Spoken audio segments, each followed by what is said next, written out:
WPL 2025లో భాగంగా శనివారం Delhi Capitals Mumbai Indians మధ్య జరిగిన మ్యాచ్ థ్రిల్లర్ సినిమాను తలపించింది.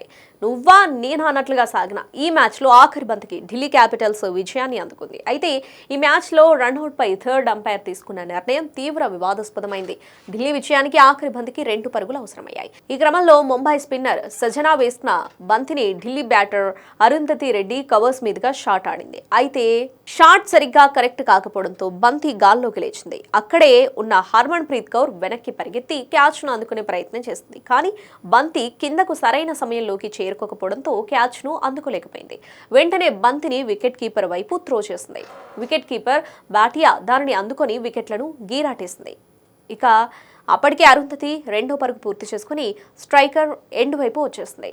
కానీ స్టంప్స్ను వికెట్ కీపర్ గీరాటేయడంతో ఫీల్డ్ అంపైర్లు థర్డ్ అంపైర్కు రిఫర్ చేశారు. రీప్లేలో తొలుత వికెట్ కీపర్ బంతిని స్టంప్స్కు తాకించినప్పుడు లైట్లు వెలిగాయి.